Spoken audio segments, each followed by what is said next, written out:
కృష్ణా జిల్లాలో ఒక్క సీటు కూడా గెలవడం కారణం ఉన్నాయండి. వాళ్ళు అన్ని శక్తులు కలిసి వచ్చి సెంట్రల్ గవర్నమెంట్తో సహా మోదీతో సహా వచ్చి ఏదో చేయాలి. ఇప్పుడు జగన్మోహన్ రెడ్డి ఏం తప్పేం చేయలే.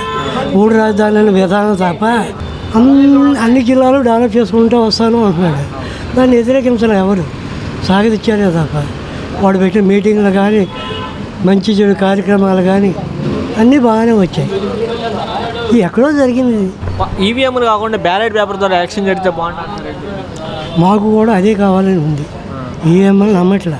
ఎందుకంటే ఏది నొక్కినా అది అక్కడికి వెళ్తుంది అనేది పెద్ద పెద్ద మంత్రులే ఒప్పుకుంటున్నారు ఆ విషయాన్ని. అంటే గతంలో మరి జగన్మోహన్ రెడ్డి గారు కూడా దాని మీద గెలిచాడు. ఆ రోజే చంద్రబాబు అన్నాడు, గెలిచినప్పుడు చంద్రబాబు అన్నాడు. మరి ఆయన నోటేమిటి ఎలా వచ్చింది? చంద్రబాబు ఇదివరకు 2019లో అధికారుల నుండి పరిపాలించాడు. వాళ్ళేమో అప్పులు గవర్నమెంట్లో ఇస్తానని సగం ఇచ్చాడు, సగం ఎగరించాడు. దాని గురించి మాట్లాడలేదు జనాలు. సరే ఇవాళ అధికారం ఇచ్చారు, 5 సంవత్సరాలు సక్రమంగా పరిపాలించి అందరికీ అన్ని సక్రమంగా చూడమండి. సుభిక్షంగా రోడ్లు, మంచి చెడు డ్రైనేజీలు, పేదవాళ్ళకి ముసలాళ్ళకి మొక్కలకి ఇప్పుడే స్టార్ట్ అయింది. ఏమంటున్నాడు? ఈ పెన్షన్లో లోపం ఉందండి, దానిలో లోపం ఉందా అన్నాడు. ఇప్పుడు సెక్యూరిటీ మీద మామూలుగా రన్నింగ్లో ఉన్నట్లో లోపాలు ఏముంటాయి? మీకు ఇస్తున్నారు 10 ఏళ్ళ బట్టి. ఇవాళ లోపం మీకు కింద నుంచి పైకి చెక్ చేయాలంటే ఏం చెక్ చేస్తావు? ఇప్పుడు జగన్ ఇచ్చినటువంటి హామీలు పథకాల కంటే చంద్రబాబు నాయుడు ఎక్కువ ఇస్తానంటున్నాడు. దేశం హాస్య వద్దంటున్నాడు, అదే వద్దంటున్నాడు, ఏదో నాశనం అవుద్ది అంటున్నాడు. మరి ఈడైంది ఆవాలిగా దేన్నేమో తీసుకొస్తాడు. నువ్వెక్కడ ఎక్కడ ఇవాళకి ఎవరి సంపద ఎక్కడి నుంచి వచ్చింది? 100 నిన్న మొన్న రానే వచ్చింది. 30 ఎకరాలు 40 ఎకరాలు రాజధానిని అమ్మేస్తాను, అమ్మి చేస్తాను అని ఎవడు చేసిన అదే చేస్తాడు. మరి దాని సంపద చుట్టూ ఇటు అంటారు. దాన్ని ఉన్నదాన్ని తెగలేమి చేసేటప్పుడు సృష్టి ఇటు అనరుగా. ఏమంటే సంపద వచ్చేలా చేయాలంటే ఇంకా 10 ఏళ్ళు 4 ఏళ్ళు పడద్ది. 5 ఏళ్ళు అందరిలాగా ఉంటుంది. ఇంక మళ్ళీ చేయి డెవలప్ చూద్దాం. అది కాదని ఎవడంటున్నాడు? ఇప్పుడు పోలవరం ఆలస్యత కారణం వైసీపీ అని చంద్రబాబు నాయుడు కారణం వైసీపీ అది ప్రతిపక్షంలో ఉన్నాడండి నిన్నటిదాకా. నువ్వంటే నాకు ఇటదు, 1,00,000 మాట్లాడతా. ఇప్పుడు పవన్ కళ్యాణ్ ఉన్నాడు, ఏదో ఒక పార్టీ పెట్టాడు. అసలు ఆయన భాష, ఆయన విధానం ఎలా ఉంది? మాట్లాడితే నేను అడుగుతా, సంపదకు వస్తా. అలాగే జగన్ ఎవడరా నువ్వు? అలాగే జగన్ ఈ భాష అవసరం రాజకీయ నాయకులకి?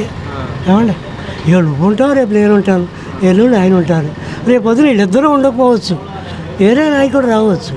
కాదంట మనం ఎవరు అండి అంటానికి?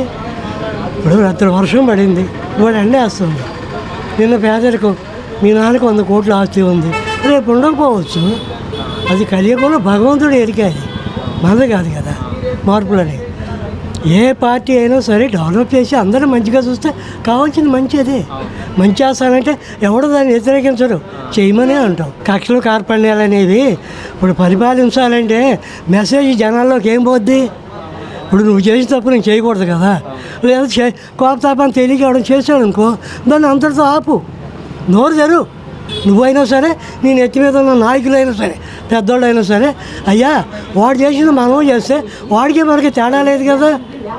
ఇంట్లో 2 కొడుకులు ఉన్నారంటే 2 దొంగోళ్ళు ఉండరు.